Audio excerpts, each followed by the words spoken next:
तीन सासों की एक बहू। बलविंदर की पहली बीवी को बच्चा ना होने के कारण वो दूसरी शादी करता है, लेकिन जब दूसरी शादी से भी बच्चा नहीं होता तो वो तीसरी शादी करता है, और तीसरी शादी करने के बाद भी जब उसे संतान का सुख प्राप्त नहीं होता तो वो डॉक्टर को दिखाता है। और फिर बलविंदर जी, दोष आपकी बीवियों में नहीं, आप में है। आप में ही कुछ मेडिकल रीजंस की कमियां हैं जिनके कारण आप कभी भी किसी बच्चे के बाप नहीं बन सकते। अरे बाप रे, ये तो घोर समस्या हो गई। एक बच्चे का बाप बनने का मेरा सपना था और आज वही चूर चूर हो गया। तीन बीवियों में पहली बीवी इंद्राणी, दूसरी बीवी सुधा और तीसरी बीवी कलावती। मुझे एक माँ बनने का सौभाग्य प्राप्त करना है। मुझे भी, इसीलिए तो मैंने शादी की थी।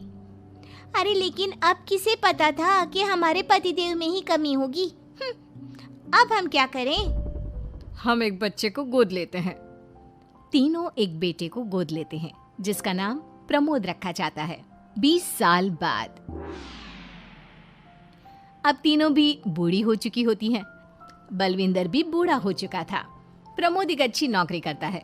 उसकी शादी की उम्र हो चुकी थी, इसलिए तीनों माएं प्रमोद की शादी पाखी नाम की एक लड़की से करा देते हैं। शादी के बाद बहू पाखी की पहली रसोई की रस्म की बारी आती है। मेरी प्रिय तीन सासू माओ, आज मेरी पहली रसोई है। बताइए क्या बनाऊं? क्या पसंद है आप तीनों को?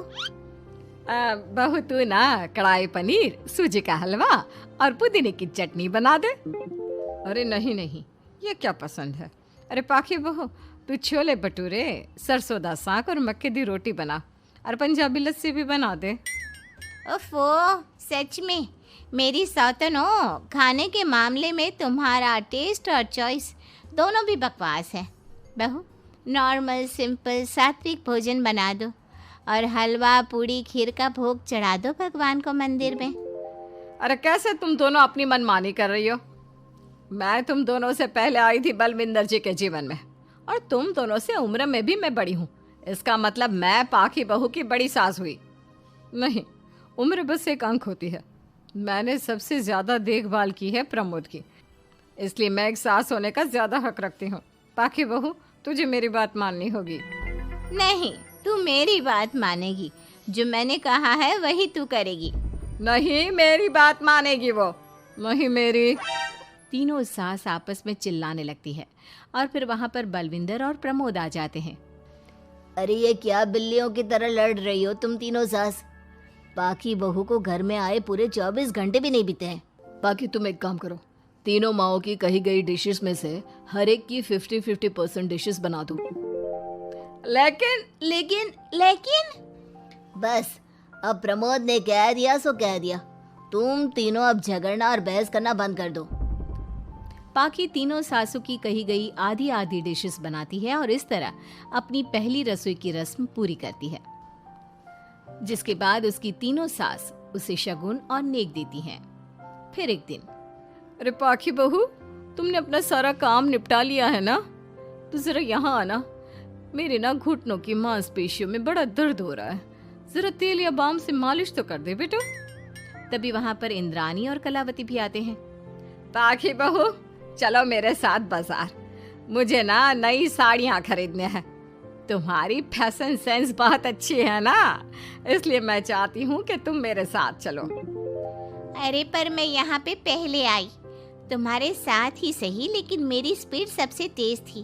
पाखी बहू, मेरे कमरे की अलमारी और पर्दे साफ कर दो ना, बहुत धूल जम गई है।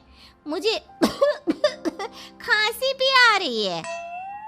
अरे ऐसे कैसे तुम दोनों मेरी बहू को अपने साथ ले जा सकती हो? सबसे पहले मैंने बहू को कहा है कि वो मेरे घुटनों की मालिश कर दे। अब जाओ, 1 घंटे के बाद अपनी ये फीकी शक्लें लेकर फिर से आना। सुधा मैडम, ज्यादा ना बोलो। पाखी बहू को तुम दोनों से ज्यादा नेक दिया है मैंने, इसलिए पाखी बहू तो मेरा ही काम करेगी। और वैसे भी ये सुशील सर्वगुण संपन्न बहू अपनी इस बेचारी बूढ़ी सास को खांसते हुए कैसे देख सकती है? क्यों पाखी बहू? हाँ, पर नहीं पाखी बहू, तुम इन दोनों की भावनाओं के जाल में मत फंसो। और रही बात शगुन और नेक की, तो रिश्तों को प्यार के भाव से तोला जाता है, ना कि पैसों के भाव से। मतलब ही कहीं के। ओ इंद्रानी, ज्यादा मत उछलो, पता है कौन कितना मतलबी है। उफो, अब फिर से आप तीनों मत शुरू होइए। मैं आप तीनों के काम करूंगी, लेकिन बारी बारी। सबसे पहले सुधा सासू माँ का, फिर कलावती सासू माँ और फिर इंद्रानी सासू माँ का। इसके बाद तीनों सासों में फिर से लड़ाई और कहासुनी छिड़ जाती है। फिर एक दिन जब पाखी घर का किराने का सामान लेने बाहर निकल रही होती है कि तभी, बहू, मुझे ना मेरा पुराना संदूक नहीं मिल रहा, तू आकर ढूंढ देगी क्या? अब ठीक है इंद्रानी सासू माँ। पाखी इंद्रानी के कमरे में जा ही रही होती है कि तभी उसे सुधा रोक लेती है, हाथ में खूबसूरत साड़ी लिए। पाखी बहू, ये मेरे ना साड़ी पर पिछली बार अचार गिर गया था, इसे प्लीज अच्छे से धो देना।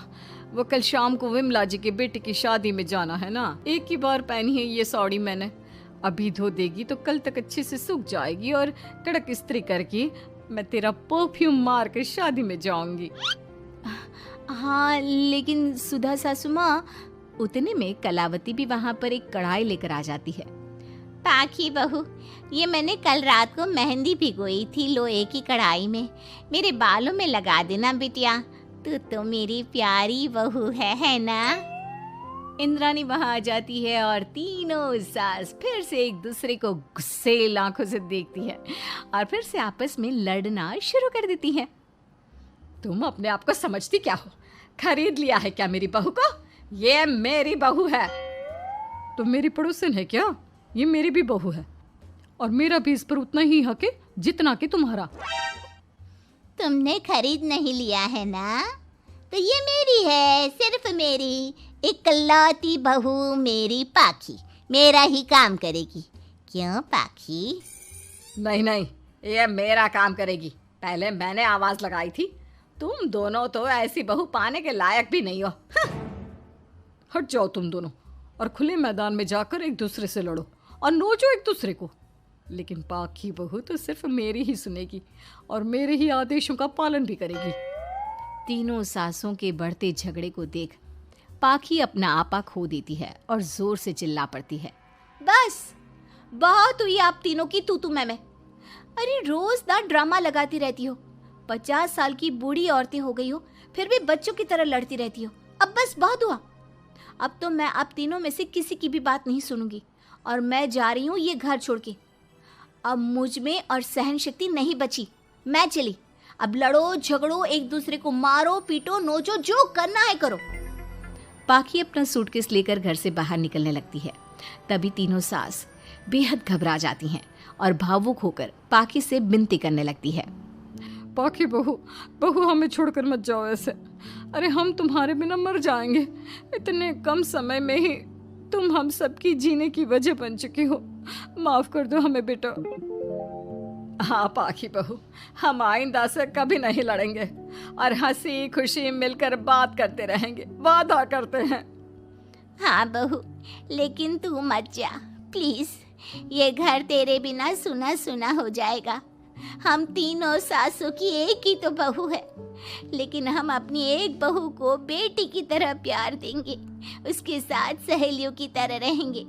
लड़ाई झगड़ा सब कुछ छोड़ देंगे बेटा, लेकिन तू छोड़ के मत जा। अपनी तीनों सासों को भावुक देखकर पाखी की भी आंखें भर आती है और वो उन तीनों को माफ कर देती है और उनके गले लग जाती है। इसके बाद तीनों सास अपनी एक बहू संग खुशी से मिलजुल कर रहती हैं और आपस में जरा भी लड़ाई झगड़े नहीं करती।